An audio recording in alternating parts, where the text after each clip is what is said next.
Salut les amis et bienvenue encore une fois sur notre chaîne. C'est Dr Antoine Yungeko, votre coach en entrepreneuriat, recherche et conseil.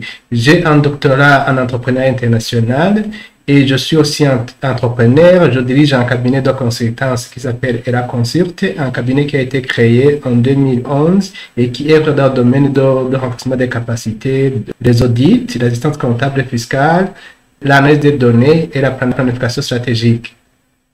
Dans cette vidéo, je vais vous montrer une autre méthode qui peut vous aider quand vous voulez tester la stationnarité de vos données de panel. C'est une méthode qui est appelée en anglais Augmented Difficulty Test. Souvenez-vous, j'ai déjà présenté 3 méthodes dans la vidéo précédente et je vais vous montrer alors cette autre méthode qui peut vous aider quand vous voulez tester la stationnarité de vos données de panel. Et comme je l'ai dit, le test de stationnarité ou de racine unitaire dans les données de panel est intéressant du fait que le choix de la méthode que vous pouvez utiliser pour analyser l'impact d'une variable indépendante sur la variable dépendante dépend du fait que les données sont stationnaires ou pas. Quand les données sont stationnaires, vous pouvez utiliser juste la régression linéaire simple.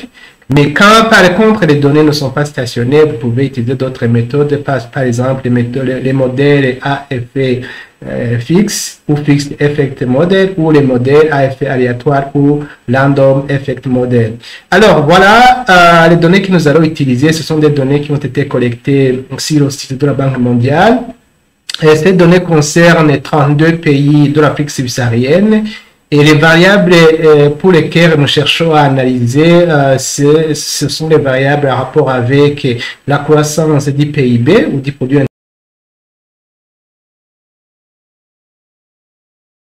intérieur brut, l'inflation et le taux de chômage. Autrement dit, si on devrait analyser quel est l'impact du chômage, de l'inflation sur la croissance du PIB en Afrique subsaharienne. Donc, on va collecter alors ces données de panel pour analyser alors les effets de l'inflation et du chômage sur la croissance du produit intérieur brut en Afrique subsaharienne. Pourquoi on a choisi de travailler sur l'Afrique subsaharienne? C'est parce que la plupart des pays de l'Afrique subsaharienne sont classés parmi les pays les moins développés si on regarde le classement de la Banque mondiale sur base du produit intérieur brut par habitant. Donc, les données que nous avons collectées concernent les périodes de 2009 à 2021 et pour dire qu'on va analyser en réalité 13 années. Donc, voilà, c'est parti. Donc, nous allons vous montrer comment tester alors justement la stationnarité de vos données de panel. Et puis, ce qu'il faut savoir aussi, c'est que les données que nous allons utiliser, que nous avons réalisées, seront attachées justement à cette vidéo. Alors, vous voyez cette commande, c'est une commande qui nous permet d'avoir les nombres en format standard au lieu d'avoir les nombres en format scientifique. Voilà, au lieu d'avoir par exemple d exposant moins 10 ou exposant 10, on va voir le nombre en format standard. Cette commande que vous voyez ici me permet de montrer au logiciel R, là où nous avons stocké notre base de données. Ici, notre base de données est stockée dans Data Analysis, série temporelle et Panel Data. Alors, je vais exécuter pour montrer au logiciel là où on a stocké notre base de données. Et puis, la commande que vous voyez ici, c'est une commande qui nous permet d'importer alors la base de données d'AR pour qu'elle soit analysée. Ici, le nom de données, c'est le nom que j'ai donné au hasard pour juste enregistrer la base de données que je viens d'importer. Sinon, la fonction pour importer les données, c'est read.csv parce que les données doivent être transformées. Les données doivent être transformées en format CSV. Comma separated. Et puis, ça c'est panel 2. Ça c'est le nom de notre base de données et on doit ajouter que c'est le format CSV. Et ici, vous voyez le header, c'est pour pouvoir importer les noms des variables. Comme nous avons les variables PIB, nous avons la variable PIB, nous avons la variable inflation et nous avons la variable taux de chômage ou chômage. Ici, c'est pour montrer que les données que nous importons sont séparées par des points-virgules. Et ça, des, c'est pour montrer que les valeurs décimales sont séparées par des virgules. Je vais exécuter justement cette commande. Je peux vous montrer comment les données se présentent. En utilisant la fonction head, je peux voir les premières observations. Par défaut, normalement, vous voyez 6 observations, mais quand vous indiquez 13, ici, on va voir 13 observations. Regardez. Ici, vous voyez ici, par exemple, ici, comme je le disais, que les données concernent 2009 à 2021, vous voyez que pour le Burundi, vous voyez que nous avons les données à rapport avec 2009, 10, 11, 12 jusqu'à 2021. Ça, c'est le PIB de 2009. Celui-ci, c'est le PIB de 2010, 11, 12 jusqu'à 2021. Ça, c'est l'inflation pour le Burundi de 2010. Pardon, ça, c'est l'inflation pour le Burundi de 2009, 2010, 11 jusqu'en 2021. Ça, c'est le chômage pour le Burundi de 2009, 10, 11 et ça, c'est pour 2021. Voilà, ça, c'est pour voir les éléments d'en-tête. Mais je peux vous montrer aussi toute la base de données parce que la base de données en soi est constituée par 416 observations. Ça veut dire 32 pays observés fois 13 périodes observées, ce qui nous donne 416. Donc voilà, cette fonction view me permet de visualiser l'ensemble de la base de données que je vais analyser. Donc voilà, quand je l'exécute, la fonction view pour voir toute la base de données et vous allez avoir une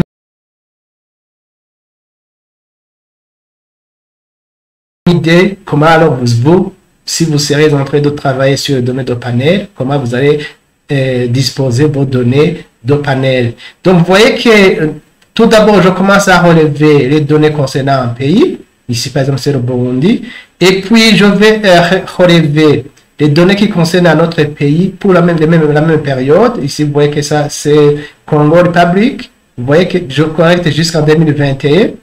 Regardez. Jusqu'en 2021, vous voyez Congo République. Vous voyez que ça se termine ici. Vous voyez ici, c'est 2021. Et puis, je vais faire encore une fois pour la même période un autre pays. Vous voyez par exemple ici, c'est Centrafrique. Central African Republic. Vous voyez que je commence par 2009. Et je vais terminer par 2021. Vous voyez ici. Après ça, je commence avec le Bénin. Alors, je vais vous montrer la feuille de notre base de données. Ça va se terminer par Zimbabwe. Vous voyez que Zimbabwe, c'est le dernier pays pour lequel j'ai récolté les données. Vous voyez que je commence par... Regardez, vous voyez que Zimbabwe, je commence par 2009. Et je termine par 2021, ce qui nous fait 416 observations. Voilà, c'était juste vous montrer comment la base de données est constituée et comment vous pouvez vous-même réaliser la base de données quand vous voulez faire une analyse des données de panel. Alors, je continue. Voilà, c'était pour vous montrer. Alors, nous allons créer alors la base de données. La base de données, nous allons transformer notre base de données en données de panel pour que le logiciel puisse reconnaître ça. Alors, pour faire toutes les analyses, nous avons besoin de des librairies. Nous avons besoin de la librairie PLM, ça veut dire Panel Linear Model, et nous avons besoin de T-Series ou Time Series. Nous devons exécuter ces deux librairies. Et si vous n'avez pas ces deux librairies, vous avez besoin de les installer en cliquant ici, au niveau de Tools. Quand vous cliquez sur Tools, vous allez faire Install Packages. Quand vous cliquez sur Install Packages, vous allez voir l'endroit où vous allez taper le nom de la librairie. Et quand vous tapez sur Install Packages, vous allez voir l'endroit où vous allez justement taper le nom de la librairie que vous souhaitez installer et vous cliquez sur Install. Voilà. Ici, alors, voilà la commande qui vous permet de transformer la base, de réaliser votre base de données de panel. Ici, c'est le nom où je vais stocker ma base de données, mais vous voyez que la commande, c'est pdata.frame. Ça, c'est la base de données, là où j'ai stocké ma base de données. Vous voyez, ça, c'est celui-ci. C'est ça. C'est celui-ci. Et puis, alors, je vais...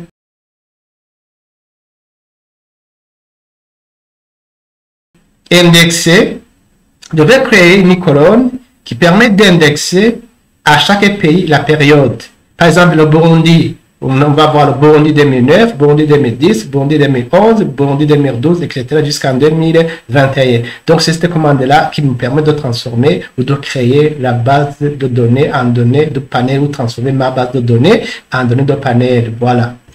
Je vais visualiser les premiers éléments. Ici, vous voyez que je vais faire, par exemple, 13 éléments pour montrer les 13 années du Burundi.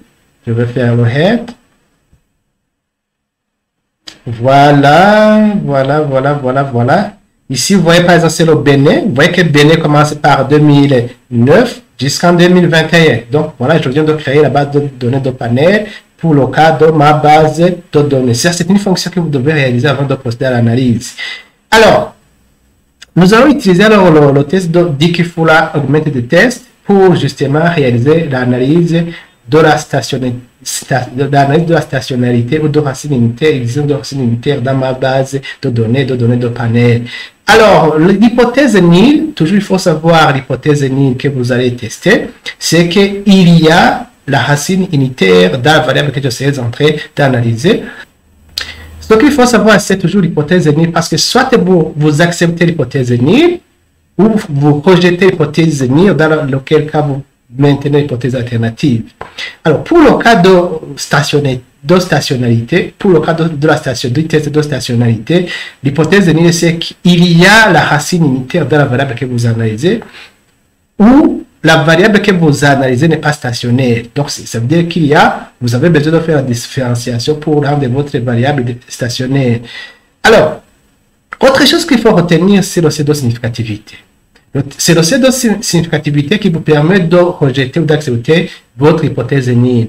Généralement, dans les analyses statistiques, on retient un C de 5%, donc c'est une image de l'air de 5% pour avoir une intervalle de compteur de 95%. Alors, si vous tombez sur une p-value qui est supérieure à 5%, l'hypothèse nulle ne sera pas rejetée. Mais par contre, si la p-value est inférieure à 5%, l'hypothèse nulle est rejetée, alors vous maintenez l'hypothèse alternative. Alors voilà la première commande que nous allons utiliser pour tester la stationnarité sur le PIB. Ici, il y a deux façons de faire. Soit vous pouvez indiquer le lag, ou les périodes de retard, ou vous n'indiquez rien. Et alors, le test va lui-même se choisir le nombre de lags qu'il faut intégrer dans le modèle. Alors, je vais faire avec le PIB. Regardez, vous voyez ADF.test, vous voyez que je travaille sur la base de données que je viens de créer, dans le nombre de panels. Ça, c'est le PIB. C'est comme ça. On voit, c'est comme ça. Quand je fais comme ça, je peux travailler sur n'importe quel. Vous voyez que je choisis le PIB.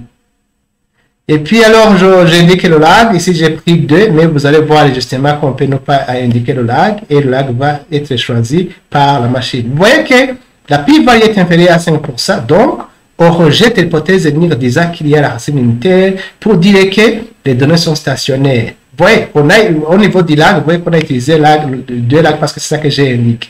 Mais je peux faire ça sans toutefois spécifier le lag. C'était comment, vous allez voir le lag que la machine va, plutôt le test va utiliser. Regardez les amis, le lag ici utilisé c'est 7, vous voyez ici. Et la p-value, vous voyez qu'elle est inférieure à 5%. Donc, nous rejetons l'hypothèse nulle disant que les données comportent justement une racine unitaire. Voilà. Je vais faire la même chose pour le cas de l'inflation. Vous voyez que c'est juste pour accéder à l'inflation, c'est juste c'est grâce au symbole dollar qui me permet d'accéder à l'inflation. Regardez, je fais comme ça. Je cherche l'inflation. Voilà, je choisis l'inflation. Si j'ai pris lag 2, mais je peux justement, vous allez voir que je peux. Vous voyez que aussi la p-value est inférieure à 5%. Donc on rejette l'hypothèse nulle. Je peux ne pas indiquer le lag et laisser le modèle choisir le lag optimal. Vous voyez que c'est 7 ici et vous voyez la p-value qui est inférieure à 5%. Donc, nous rejetons l'hypothèse nulle. Nous faisons la même chose pour le cas du chômage. Regardez. Pour le cas du chômage, vous voyez que la p-value pour le cas du chômage est inférieure à 5%. Donc, nous rejetons l'hypothèse nulle toujours pour dire que le taux de chômage est stationnaire. Nous pouvons aussi travailler sans indiquer le lag optimal. Dans ce cas, vous voyez que le lag optimal choisi est de 7 et la p-value est inférieure à 5%.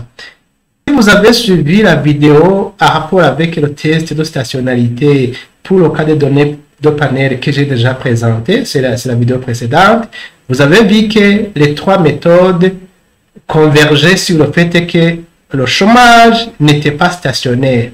Mais pour le cas du test de augmented decay full test, vous voyez que le chômage est jugé stationnaire. C'est pourquoi il faut bien faire attention. Quand vous faites un test, il faut choisir, il faut savoir les avantages ou les désavantages d'un test. Pourquoi decay full pourquoi? Donc, avant de choisir un test, il faut spécifier pourquoi vous avez choisi tel ou tel autre test. Parce que c'est ce même test, c'est ce test d'augmenter decay full test uniquement qui trouve que le chômage est stationnaire, alors que les trois autres tests trouvent que le chômage n'était pas stationnaire. Je vais encore une fois exécuter et vous allez voir le résultat de ces trois tests. Les trois tests dont je parle, ce sont ces tests-là. Et c'est ça que j'ai présenté dans la vidéo précédente.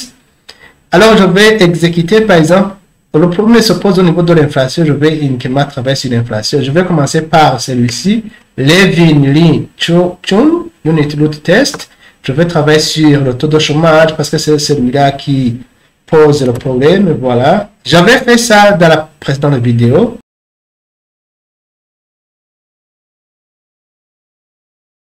Regardez, vous allez voir la p-value.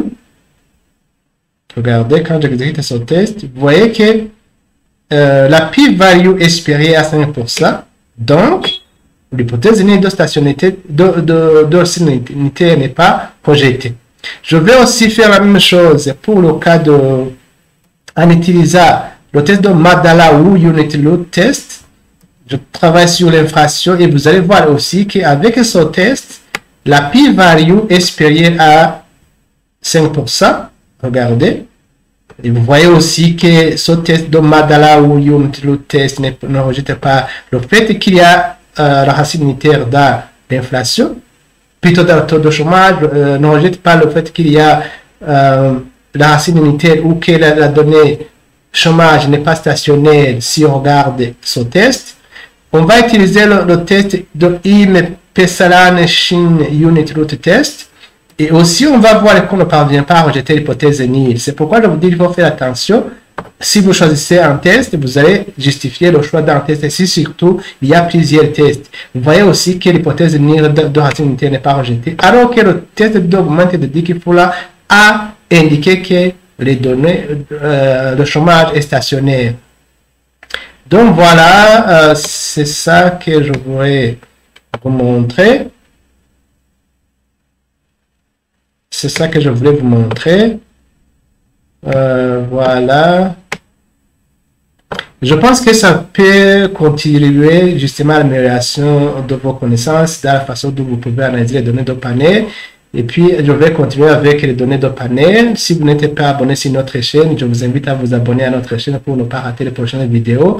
Alors, je vous demandais aussi de partager la vidéo pour permettre au grand monde d'apprendre, puisque c'est notre intention de partager le maximum de connaissances. Voilà, à la prochaine vidéo. Bye.